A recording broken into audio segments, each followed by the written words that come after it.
ஸ்ரீ குருப்யோ நமக. சுந்தரகாண்டம் நேற்றைய தொடர்ச்சி. சர்க்கம் 1 பாகம் 3. ஹனுமான் இலங்கை கரையை அடைதல். வானில் மழை தூவிக் கொண்டிருக்க ஹனுமான் கருடன் போல் பறந்து சென்றார். பறவைகள் நிறைந்திருந்த வானத்தில் தும்புருவும் மற்ற கந்தர்வர்களும் கைசிக ராகத்தில் பாடல்களை பாடிக்கொண்டே பயணம் செய்தனர். வானவில் ஒளிர்ந்தது. அலங்கரிக்கப்பட்ட வானூர்திகள், சிங்கங்கள், யானைகள், சிறுத்தைகள், பறவைகள், பாம்புகள் ஆகியவற்றை வாகனமாக கொண்டு பறந்தன. இடிகளில் இருந்து வெளிப்பட்ட ஒளிப்பிளம்பினால் வானம் ஒளிர்ந்தது. தங்கள் நற்செயல்களால் வீடு பேறு அடைந்த சான்றோர்கள் அந்த வான்வெளியில் இருந்தனர். யாகங்களில் அழிக்கப்பட்ட பொருட்களை ஏந்திக் கொண்டு அக்னி தேவர் வானில் பயணம் செய்தார். கோள்கள், நட்சத்திர மண்டலங்கள், சந்திரன், சூரியன், முனிவர்கள், கந்தர்வர்கள், பாம்புகள், யட்சர்கள் என்று பலராலும் நிறைந்த அந்த வானம் தூய்மையாகவும் உயர்ந்தும் காணப்பட்டது. கந்தர்வர்களின் அரசனான விஸ்வாவசுவும் இந்திரனின் யானையும் அங்கே வளைய வந்தன.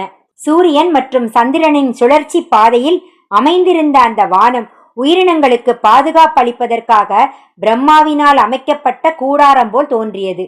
அது வித்யாதரர்களின் இருப்பிடமாகவும் இருந்தது. காற்று மேகங்களை அடித்து செல்வது போல் அனுமானும் மேகங்களை இழுத்து சென்றார். அவ்வாறு இழுத்து செல்லப்பட்ட மேகங்கள் சிவப்பு, மஞ்சள், வெள்ளை ஆகிய நிறங்களில் ஒளிர்ந்தன. மேகங்களுக்கு இடையே புகுந்து வெளிப்படும் போது ஹனுமான் நிலவை போல ஒளிர்ந்தார். வாயுபுத்திரனான ஹனுமான் மலை போன்ற உருவம் கொண்ட இறக்கைகள் இல்லாத ஒரு பறவை வானிலிருந்து தொங்குவது போல தோற்றமளித்தார். ஹனுமானை பார்த்த விரும்பியபடி உருவம் எடுக்கக்கூடிய சிம்ஹிகை என்னும் அரக்கி இவ்வாறு நினைத்தாள். நீண்ட நாட்களுக்கு பிறகு இன்று எனக்கு வயிற்றுக்கும் மனதிற்கும் நிறைவான உணவு கிடைக்கப் போகிறது. மிக பெரிய உருவம் கொண்ட ஒரு உயிரினம் என் கைக்குள் சிக்கப் போகிறது. இவ்வாறு நினைத்த சிம்ஹிகை ஹனுமானின் நிழலை பற்றி இழுத்தாள். புயலால் அலைக்கழிக்கப்படும் கப்பல் போல தான் தடைப்பட்டு பலம் இழுப்பதாக உணர்கிறேனே என்று நினைத்த ஹனுமான் மேலேயும் கீழேயும் பக்கவாட்டிலும் என்று எல்லா திசைகளிலும் பார்த்தார். கடல் நீர் பரப்பின் மீது ஒரு பெரிய உருவம் மிதப்பதைக் கண்டு என் நிழலை பற்றி இழுக்கும் வல்லமை பெற்ற கோர முகம் கொண்ட அரக்கி இவள்தான் போலும். இவளை பற்றித்தான் சுக்ரீவர் குறிப்பிட்டிருப்பார் போலிருக்கிறது என்று நினைத்த ஹனுமான் தன் உடலை மழைக்கால மேகம் போல் பெரிதாக்கி கொண்டார். அந்த வானரரின் உடல் விரிவதைக் கண்ட சிம்ஹிகை பாதாள உலகத்துக்கும் வானத்துக்கும் இருக்கும் தூரம் அளவுக்கு தன் வாயை அகலமாக திறந்தாள். மேகக்கூட்டம் போல் இடிமுழக்கம் செய்தபடி அவள் அந்த வானர வீரரை நோக்கி விரைந்தாள்.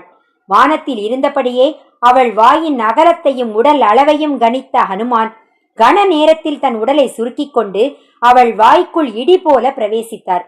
ராகுவின் வாய்க்குள் நிலவு நுழைவது போல அந்த காட்சியை சித்தர்களும் சாரணர்களும் பார்த்தார்கள்.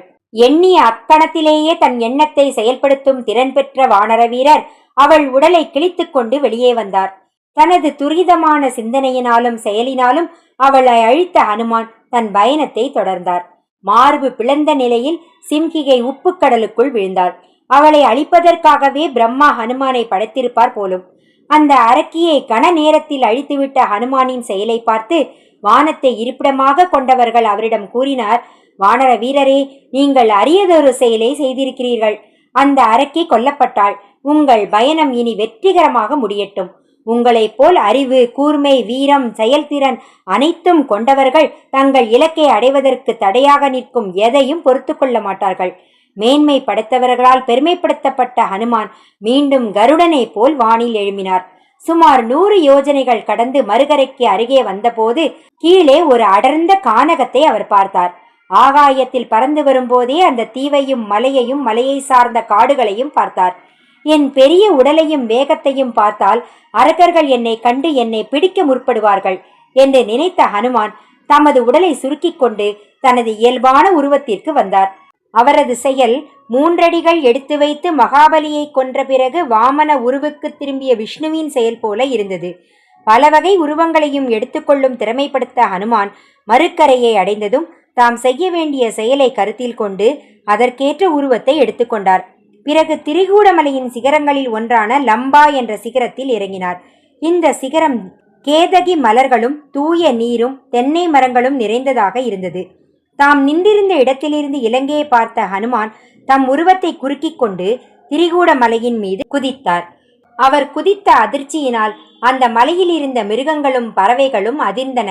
பாம்புகளும் பல்வகையான பயங்கரமான உயிரினங்களும் நிறைந்த புயல் போன்ற கடலை தன் திறமையினால் தாண்டி இலங்கையின் கரையை அடைந்த அனுமான் இலங்கை நகரம் இந்திரனின் அமராவதி நகரம் போல் பொலிவதைக் கண்டார்.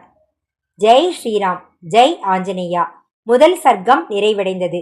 இரண்டாவது சர்க்கம் நாளை தொடரும். நன்றி.